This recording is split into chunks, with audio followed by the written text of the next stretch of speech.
அனைவருக்கும் வணக்கம். என்னுடைய லைஃப் ஸ்டோரி பத்தி வீடியோஸ் அப்லோட் பண்ணிட்டு இருக்கேன். முந்தைய வீடியோக்களோட லிங்க் எல்லாமே டிஸ்கிரிப்ஷன்ல கொடுத்துருக்கேன். பார்த்து தெரிஞ்சுக்கங்க. என்னோட தலையில பேன் இருக்கான்ட்டு செக் பண்ணி பார்க்கணும்னு சொல்லி என்னுடைய சின்ன தங்கச்சி என்னுடைய தலையை பிரிச்சு பார்த்ததும் அதிர்ச்சியில எங்க அம்மா கூப்பிட்டதும் எங்க அப்பாவும் ஓடி வந்து பார்த்தாங்க. என்னுடைய தலையில சின்ன சின்ன சந்துகளும் சின்ன சின்ன வட்டமா மச்சங்கள் போல அங்கங்க இருந்தது. ஆனா இது வரைக்கும் எனக்கு அது ஒரு அரிப்பு தன்மையோ இல்ல வலியோ எதுவுமே இல்ல. என்னுடைய தலையில பேன் இருந்திருந்தாலும் அம்மா அதெல்லாம் பார்த்திருப்பாங்க. ஆனா எனக்கு எந்த பேன் பிரச்சனையோ இல்ல இந்த வலி பிரச்சனையோ எதுவும் இல்லாதனால அம்மாவும் டெய்லி தலையெல்லாம் வாரி விட்டுருவாங்க. ஆனா என்னுடைய சின்ன தங்கச்சி வந்து என்னுடைய தலையை பிரிச்சு இது போல பார்க்கும் பொழுதுதான் எனக்கு இப்படி ஒரு பிரச்சனை இருக்கிறதே எல்லாருக்குமே தெரிஞ்சுச்சு. அவ்வளோ மனசு கஷ்டப்பட்டாங்க அம்மா. 5000 ரூபாய்க்கு பார்த்து இவனுங்க கொடுத்த இந்த மருந்துனால இந்த பொண்ணுக்கு எவ்வளோ உடம்பு பாதிக்கப்பட்டுச்சு பாத்தியா அப்படின்னு சொல்லிட்டு. அதுக்கப்புறம் அப்பெல்லாம் எனக்கு வந்து 27 வயசுதான் ஆக இருந்தது. எனக்கு முதுகுல அவங்க அன்னைக்கு தண்ணி போல தொடச்சு விட்டாங்க. அதாவது ஒரு ஆயில் போல தடவுனாங்க டேப்லெட் எல்லாம் போட்டு. அப்ப அந்த சாயங்காலம் வேப்பில போட்டு குளிக்க சொல்லும் பொழுது அந்த ட்ரெஸ் ரிமூவ் பண்ணும் பொழுது அந்த லிக்விட் எங்கெல்லாம் பட்டு இருந்துச்சோ அந்த ட்ரெஸ் என்னுடைய தலையில பட்டதுக்கே அந்த இடம்லாம் அப்படியே வந்து வெள்ளையா மாறிடுச்சு நாள் போக போக. அந்த மாத்திரை பட்ட இடம் மட்டும் வெள்ளையாயிடுச்சு. மீதி இடம்லாம் தலை முடி எல்லாமே கருப்பா இருந்த முடியெல்லாம் இந்த சக்தி குறைபாடு இல்லாதவங்களுக்கு ஒரு மாதிரி ப்ரௌன் கலர்ல தலைமுடி மாறுற மாதிரி ஆயிடுச்சு. கை முடி எல்லாமும் அதே போல ஆயிடுச்சு. நிறைய கஷ்டப்பட்டாங்க அம்மா. நம்மளே இது போல பண்ணிட்டோம் இந்த பொண்ண அப்படின்ட்டு. ஆனா நான் வலிகள் எல்லாம் தாங்கிக்கிட்டேன். ஆனா என்ன ஒரு கஷ்டம்னா 5000 ரூபாய் வேணும்னா எங்கன்னா கடன் கூட அவங்க வாங்கி இருக்கலாம்ல. ஏமாத்துறோம்னு தெரிஞ்சும் நம்ம வந்து நம்ம வீட்டுல இது போல இருக்கன்ட்டு தெரிஞ்சுக்கிட்டாங்க எப்படியோ. என்ன வச்சு ஒரு 5000 ரூபாய் அவங்களுக்கு கிடைச்சிருச்சு. அவங்க சந்தோஷமா இருக்கிறாங்க. ஆனா அவங்க கொடுத்த மருந்தால நான் இவ்ளோ கஷ்டப்படுறேனே. என்னால வலி தாங்கக்கூடிய சக்தி கூட இல்ல. சில டைம்ல அமைதியா படுத்துக்குவேன்.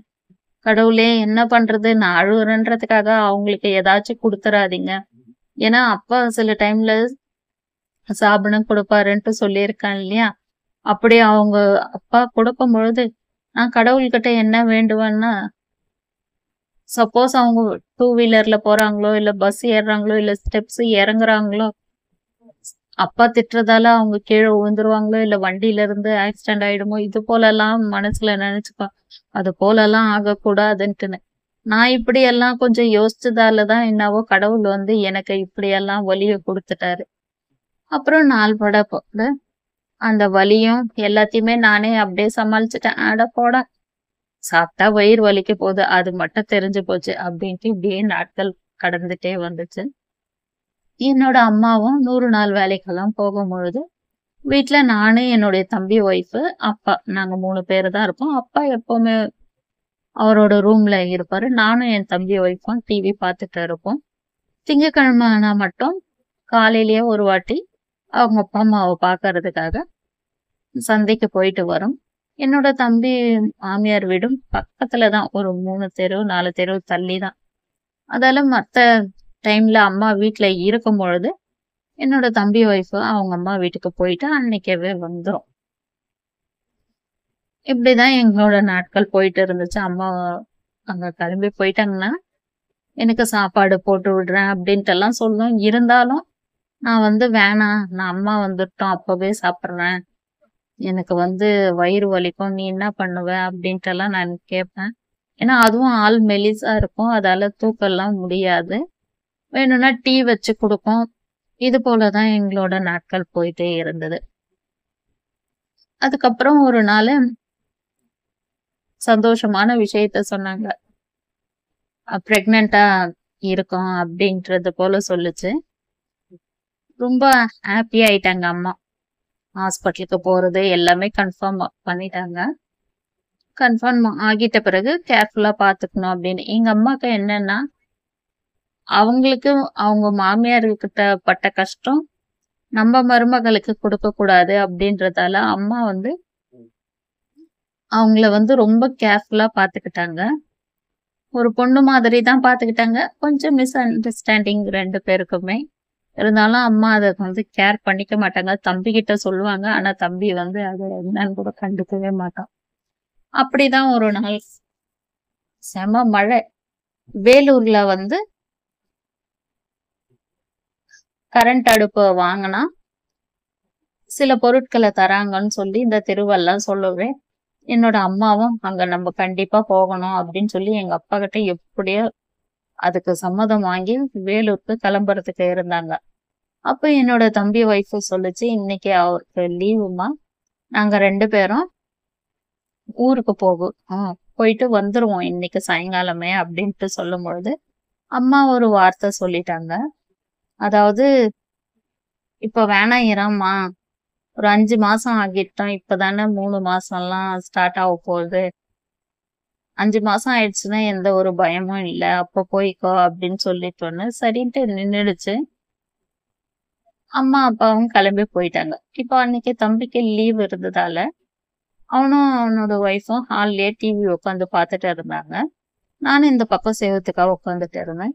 என்னோட தம்பி எது பேசினாலும் சரி, எதனா கேள்வி கேட்டாலும் அது சைலண்டாவே இருந்துச்சு. எனக்கு அது ஒரு மாதிரி இருந்துச்சு. சரி, நம்ம மனசுல இருக்கிறத விட கேட்டுடலாம் அப்படின்னு சொல்லிட்டு நான் கேட்டேன். ஏன் கோவப்படுற அப்படின்னா, அதெல்லாம் ஒண்ணும் இல்லைன்ட்டு. அம்மா உன்னை ஊருக்கு போக வேணான்னு சொல்லிட்டாங்களே, அதனாலே அது போல இருக்குன்னு. அப்படியெல்லாம் இல்ல அப்படின்ட்டு சொல்லுச்சு. அப்ப என்னோட தம்பி சொன்னான், இல்ல ஆமா அதுக்காக தான் அப்படின்னு. ஒன்னே ஒண்ணு சொல்றேன்பா, தப்பா நினைச்சுக்காத. நான் இது போல பொறந்துட்டேனா நடக்க முடியாம, அதனாலதான் வந்து அம்மா பயப்படுறாங்க. குழந்தை வந்து 5 மாசம் நிறைவா ஆயிடுச்சுன்னா எந்த ஒரு பயமும் இல்ல. அதுவும் இல்லாம என்னோட அம்மாக்கு வந்து நிறைய அபார்ஷன் ஆயிடுச்சு. அதனாலதான் பயந்துட்டு அது போல சொல்லியிருக்காங்க. நீ தப்பா நினைச்சுக்காதன்னா, அப்படியெல்லாம் இல்ல அப்படின்னு சொல்லிருச்சு. சரி, அப்படி இல்லைன்னு சொல்லும் பொழுது நம்ம எதுவுமே சொல்லக்கூடாது. ஆனா நான் அம்மா வந்த பிறகும் சொன்னேன், அம்மா இது போல ஆச்சு, நான் கேட்டேன் அப்படின்ட்டுன்னு. அதுக்கப்புறம் ஏதோ சண்டை அது போலலாம் இல்ல.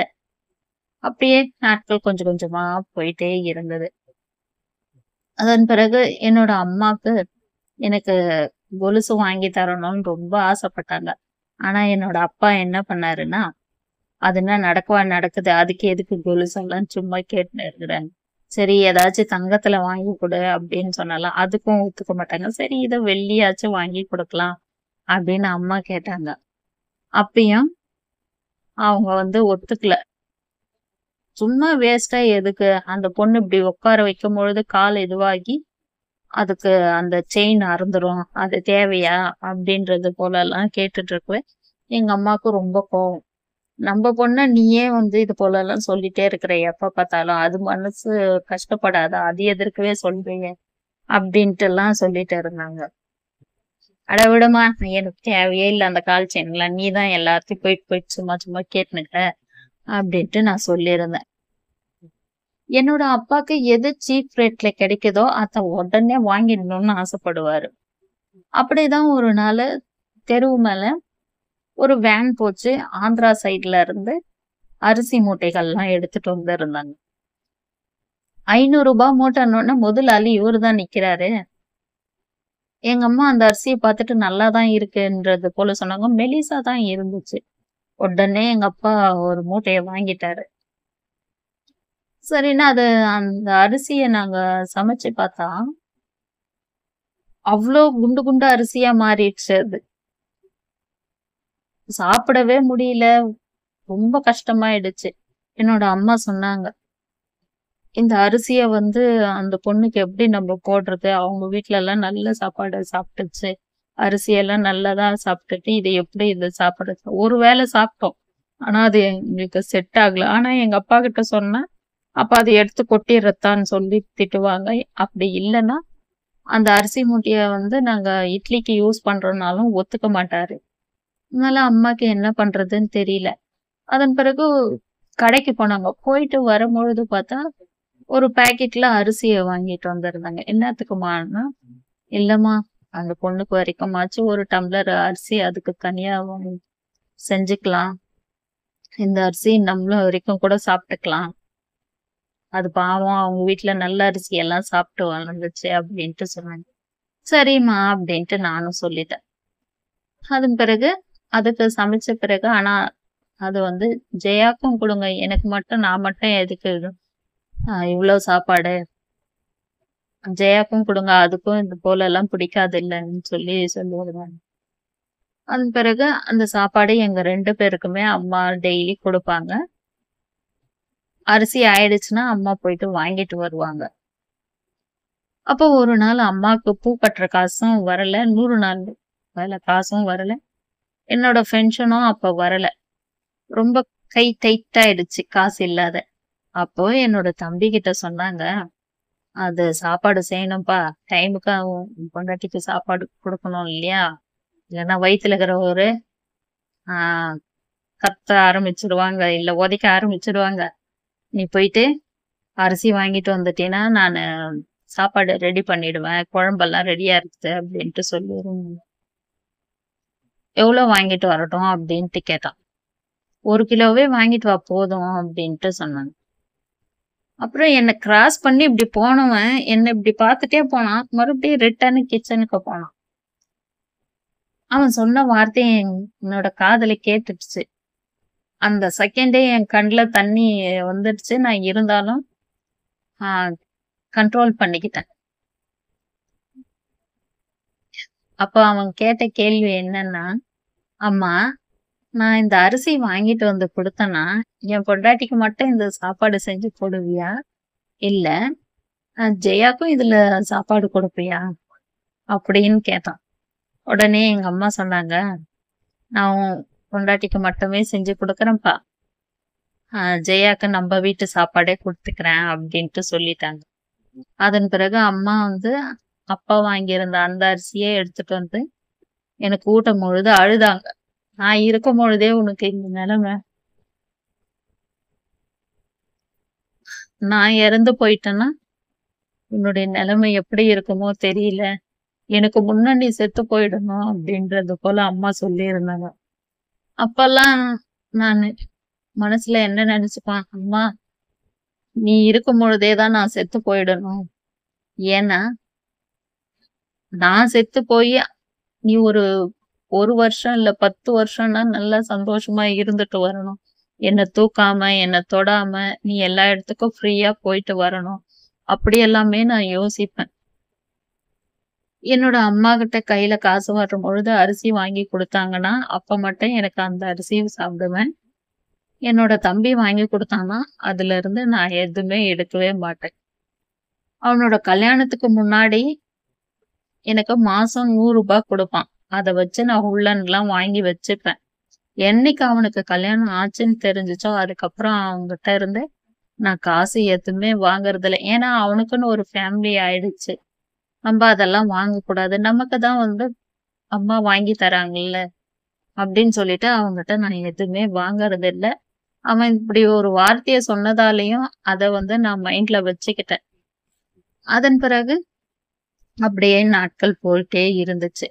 என்னோட தம்பி ஒய்ஃப்க்கு சீமந்தத்துக்கு எல்லாமே ரெடி பண்ணாங்க. அப்படி கடைக்கு போயிட்டு வந்துட்டாங்க. எல்லா பொருளும் வாங்கிட்டு வரும்பொழுது அம்மா சிரிச்சாங்க. "என்ன?" அப்படின்னு. "நீ எதனா கேட்டிருப்ப. அது அப்பா திட்டாம வாங்கி குடுத்துட்டாங்களா? அவ்ளோ சிரிப்பு" அப்படின்ட்டுன்னு. "அப்ப கூட எல்லாமே புடவெல்லாம் வாங்கியாச்சு. மளிகை பொருள் ஏதாச்சும் கேட்டியா?" அப்படின்னோனே, அப்புறமா பார்த்தா பர்ஸ் எடுத்து காட்டுனாங்க. பார்த்தா எனக்கு கொலுசு வாங்கியிருக்காங்க. ஐயோ! என்னம்மா இது ஆச்சரியமா இருக்குதுன்னு. "அம்மா, எப்போ கேட்டோம் அந்த கொலுசு. இன்னைக்கு தான் உங்க அப்பனுக்கு மனசு வந்துச்சு.